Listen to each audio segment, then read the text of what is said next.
Scholarship परीक्षा मराठीचा दुसरा घटक आपण बघूया, कविता. आता बघा, कविता आणि त्यावर आधारित प्रश्न. आता इथं त्यांनी काय आपल्याला सूचना दिलेल्या आहेत त्या बघूया आपण. प्रथम, कविता काळजीपूर्वक वाचा. कवितेचा विषय जाणून घ्या, अर्थ समजून घ्या, कवितेतील विशेष शब्दांचे बारकाईने लक्ष द्या, प्रत्येक प्रश्नाचे सर्व पर्याय पारखून घ्या. उत्तरे लिहिताना संभ्रम निर्माण झालेत, कवितेतील संबंधित भाग पुन्हा वाचा. पर्यायी उत्तरातील पहिलेच उत्तर बरोबर वाटले तरी घाई करू नका, सर्व पर्याय बारकाईने वाचा. खात्री करूनच योग्य पर्यायाचे क्रमांकाचे वर्तुळ रंगा. कवितेत किमान 3 प्रश्न विचारले जातात, म्हणजे 6 मार्क तुमचे फिक्स आहेत कवितेमध्ये. बघा, कविता. ओके, आता नमुना कविता आहे ही, मी वाचते. नसे रावळी वा नसे मंदिरी, जिथे राबती हात तेथे हरी, जिथे भूमीचा पुत्र गाळील घाम, तिथे अन्न होऊनी ठाकेल श्याम. दिसे सावळे रूप त्याचे शिवारी, शिळा फोडीती संग पाथरवटांचे, कुणी कापसा रूप देती पटांचे, तया घरी नांदतो तो मुरारी, जिथे काम तेथे उभा श्याम आहे, नवे धर्म रे धर्म ते रूप आहे, असे विश्वकर्माश्रमांचा पुजारी. पहिलं घेऊ त्यातलं. कवीच्या मते परमेश्वराचे अस्तित्व कोठे असते? तर कोठे असते? जेथे श्रम करतात तेथे. इथं म्हटलंय त्यांनी बघा, जिथे राबते हात तेथे हरी. हरी म्हणजे काय? परमेश्वरच, हो की नाही? म्हणजे जिथे राबतो हात तेथे हरी, म्हणजे कष्ट करण्याच्या ठिकाणी परमेश्वराचे अस्तित्व असते. पर्याय क्रमांक 4. दुसरं, शेतामध्ये परमेश्वर कोणत्या स्वरूपात असतो? तर धान्याच्या स्वरूपामध्ये. तिसरं, नसे रावळी वा नसे मंदिरी असे का म्हटले आहे? तर बघा, कवी देव आहे असे मानत नाही म्हणून, लोकांनी देवळात गर्दी करू नये म्हणून, परमेश्वराच्या अस्तित्वाविषयी लोकांचा गैरसमज दूर व्हावा म्हणून, आणि देव भूमिपुत्रांच्या शेतात दिसतो म्हणून. तर तिसरं उत्तर आहे बघा, परमेश्वराच्या अस्तित्वाविषयी लोकांचा गैरसमज दूर व्हावा म्हणून. नसे रावळी वा नसे मंदिरी. ठीक आहे, आता कविता एक बघूया आपण सरावासाठी दिलेली. पाऊस हा असा येतो, सारं काही घेऊन येतो, कोमजलेल्या चराचराला जिवंतपणा देऊन जातो. पाऊस हा असा येतो, रानावनात नाचून जातो, एका रात्रीत कोवळे कोंब जमिनीतून वर घेतो. पाऊस हा असा येतो, जंगल झाडी भिजून जातो, पशुपक्ष्यांच्या मुखांतून आनंदाचं गाणं गातो. पाऊस हा असा येतो, कधी कधी बेभान होतो, आपल्याच मस्तीत वावरताना काळ वेळ विसरून जातो. पाऊस हा असा येतो, जीवाचा सखा होऊन जातो, नदी नाली तळी सारी काठोकाठ भरून जातो. पहिलं, पाऊस पुढीलपैकी कोणती गोष्ट करीत नाही? तर बघा, करीत नाही विचारले. रानावनात नाचून जातो, नदी तळी भरून जातो, चर्चा देऊन जातो, बेभान होऊन काळवेळ लक्षात ठेवतो. तर हे आहे, हे चुकीचं आहे बघा, करीत नाही. पुढे, पावसाने आपल्याशी कोणते नाते जोडले आहे? शत्रुत्वाचे, अतिथीचे, मित्रत्वाचे का पित्याचे? तर ते मित्रत्वाचे. सखा, जीवाचा सखा होऊन जातो म्हणून मित्रत्वाचे. तिसरं, पाऊस आनंदाचे गाणे कसा गातो? कसे गातो? तर पशुपक्ष्यांच्या मुखातून. हे बघा, पशुपक्ष्यांच्या मुखातून आनंदाचं गाणं गातो. पर्याय क्रमांक 1. तर सोपी आहे, थोडेसे अर्थ समजून घेतले तर मला वाटतं कवितेत तुम्हाला पैकीच्या पैकी मार्क नक्कीच मिळतील. दुसरी कविता घेऊया आपण. महाराष्ट्राच्या सह्यगिरी तव शिखरे उठती वरी वरी, आकाशाची झालरू तुझं पाहुणे गदगद होई उरी, कंठ दाटतो अभिमानाने पत्थर पाहुणे तुझे निळे, इतिहासाच्या धारी तेथी रक्त मावळे इथे गळे, तानाजीचा कडा खडा हा सदूर दिसतो कोंढाणा, सिंहगडाची पदवी घेई किल्ले कोटांचा राणा, पत्थर असले पत्थर कसले जिवंत स्फूर्ती त्यात झरे, खडकामधले जीवन बघुनी कल्याणाचा नेत्र झरे, समर्थ पद स्पर्शाने झाला पावन तवरे कडाकडा, बाजी प्रभूच्या मरण लाभे पावन खिंडी पन्हाळगडा, स्वराज्य तोरण तोरण्यावरी उभारण्या दे शिवनेरी, शिव अवतारी महाराष्ट्राला रायगडावर छत्रधरी. बघा, छान मस्त आपले गडकिल्ल्यांवर आधारित.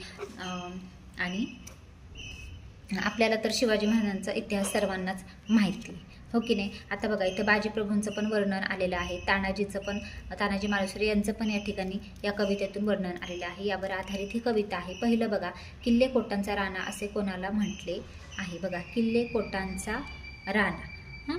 तर बघा, सिंहगडची तानाजीचा कडा हा सदूर दिसतो कोंढाणा, सिंहगडाची पदवी घेई किल्ले कोटांचा राणा.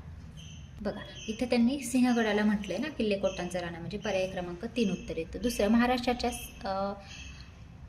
सह्यगिरीला कशाची उपमा दिली आहे?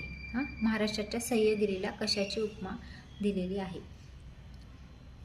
महाराष्ट्राच्या सह्यगिरी तव शिखरे उठती वरी वरी, आकाशाची झालर तू तुझं पाहुणे गदगद होई उरी, आकाशाची झालरीची उपमा दिली. पर्याय क्रमांक 2. तिसरं, कोणाच्या पदस्पर्शाने सह्यगिरीचा प्रत्येक कडा पावन झाला आहे? बघा, या कवितेचं तिथं उत्तर आहे बघा. इथं समर्थ पदस्पर्शाने झाला पावन तवरे कडाकडा, म्हणजे सह्यगिरीचा प्रत्येक कडा कशाने? समर्थ रामदास स्वामी यांच्या पदस्पर्शाने पावन झालेला आहे. कविता क्रमांक 3. आता ही कविता वाचायची आहे आणि मग त्यावर आधारित हे प्रश्न आहेत बघा. फुला फुलातीन दलादलातून प्रत्येक क्षणवेचित मधुकन आम्ही वनवन करीतो वनवन सहकाराने विभाजनाने करीतो साऱ्या समान काही आम्ही संगी वस्तू संची राज्य आमुचे मोहळ साचे मधुचा संचय करीतो अक्षय मेनाचे घर रचितो सुंदर सेवा तत्पर आम्ही नागर करी कुणी जर चाल आम्हावर तर मग आम्ही लाही लाही होऊन उठतो धावत सुटतो त्यासी डसतो आणि शासतो जाय अकारण एकही नक्षण अविश्रांत श्रम अविरत उद्यम या बिन जीवन म्हणजे जीवन करिता गुणगुण आम्ही अनुदिन. पहिलं बघा, मधमाशांच्या अंगी कोणता स्वभाव दिसून येत नाही. हां, तर बघा मधमाशींचं इथं वर्णन आहे या कवितेमध्ये. तर बघा, उद्योगशीलता आहे, सेवावृत्ती, चिकाटी आणि उधळेपणा नाही आहे. पर्याय क्रमांक 3. ठीक आहे बघा. दुसरं, मधमाशा वनातून वनवन कशासाठी करीत आहेत? तर बघा, मधुकण वेचण्यासाठी. पर्याय क्रमांक 1 आहे बघायचं. ठीक आहे. तिसरं, कवितेमधील आशयानुसार असत्य विधान ओळखा. तर बघा, असत्य विधान, मधमाशांचे राज्य म्हणजे फुलांचे ताटवे. बघा, मधमाशा मेणाचे सुंदर घर तयार करतात, मधमाशांना त्रास देणाऱ्यांना त्या डसतात, मधमाशा सहकार्याने श्रम करतात आणि मधमाशांचे राज्य म्हणजे फुलांचे ताटवे. तर यातलं चौथं हे चुकीचं आहे. तर बघा, कविता क्रमांक 4. कोपऱ्याशी गुणगुणत अनभंग उभा केव्हाचा तो एक तो अपंग भोवतीचा अंधार जो निमाला हृदयी त्याच्या जणू जात आश्रयाला जीभ झालेली ओरडून शोष 4 दिवसांचा त्यातही उपास नयन थिजले थरथरीती हातपाय रूप दैन्याचे उभे मूर्त काय. ओके. कवी यावी पण त्याची कुणाला किव यावी पण त्याची कुणाला जात उपासूनी पसरला कराला तोच कुणी येई परतुनी मजूर बघुने दिना त्या उन्हाधून उर म्हणे राहीन दिन एक मी उपाशी परी लाभू दे 2 घास यासी खिसा ओतूनी तया ओंजळीत चालू लागे तो दीनबंधू वाट. ओरडून अडून भीक मागणाऱ्या अपंगाची स्थिती कशी झाली आहे असं विचारले त्यांनी.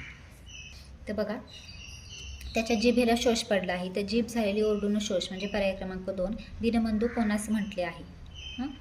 बघा, दीनबंधू कोणास म्हटले आहे? तर दीनबंधू मजुरास म्हटले. आणि असत्य विधान ओळखा. बघा, अपंग भिकारी 4 दिवसांचा उपाशी होता. मजुराने भिकाऱ्याच्या ओंजळीत खिशातील पैसे टाकले. मजुराने 1 दिवस उपाशी राहायचे ठरवले आणि अपंगाचे हातपाय थरथरत नव्हते. तर थरथरत होते त्याचे हातपाय. पर्याय क्रमांक 4 हे चुकीचं आहे. पुढे कविता क्रमांक 5 लगेच वाचते मी.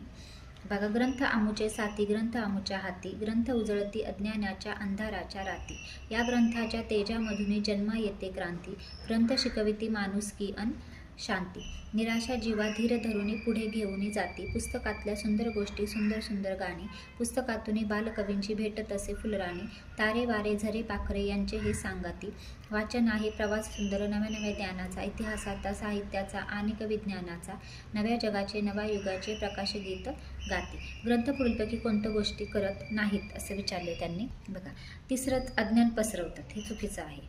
कवितेमध्ये आपल्याला माहिती दिलेली कवितेत पुढीलपैकी कोणत्या शब्दांचा समानार्थी शब्द आलेला नाही? निर्झर मरु तम आणि सलील.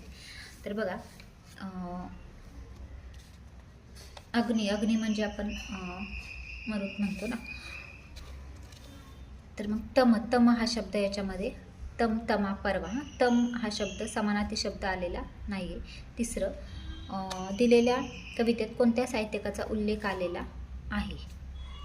या कवितेमध्ये बालकवींचा उल्लेख आलेला आहे. बालकवी यांचंच नाव आहे त्र्यंबक बापूजी ठोंबरे म्हणजे यांचा उल्लेख आलेला आहे. पर्याय क्रमांक 1 बालकवी म्हणजे त्र्यंबक बापूजी ठोंबरे. आता कविता क्रमांक 6 वाहते सुनिर्मल मी सरिता नितगात मधु संगीता जनन लाभते मज गिरे शिखरी शेवट तर उद्दींच्या उदरी जनन मरण योजना ईश्वरी जगताची त्यासच चिंता कर्तव्य परिसतत असे रत कुठे दरी वा कुठे पर्वत अशी संकटे उभी सदोदित जीवन पथमी आक्रमिता विशाल माझे करुणी अंतर सदा राहते परहित तत्पर अर्पुनी जीवन वने मनोहर तटी फुलविते पुष्पलता तहानलेली गुरे वासरे व्याकुळलेली रानपाखरे सानपुरे अन अफाट नगरे यांची मी वस्तल माता प्रभूने मंगल जीवन दिले भले जगाचे करण्या सजले सौख्य लाभता जगा मुळे यातच जीवित सार्थकता. ओके. आता पहिला प्रश्न यावरचा नदीच्या जीवनाचे सार्थक कशात आहे? आता सरिता इथं म्हटले. सरिता म्हणजे नदीवर आधारित वर्णन करणारी ही कविता आहे. तर नदीच्या जीवनाचे सार्थक कशात आहे? तर जगाचे कल्याण करणार. इथं म्हटले बघा त्यांनी. आता बघा इथंच आहे बघा उत्तर.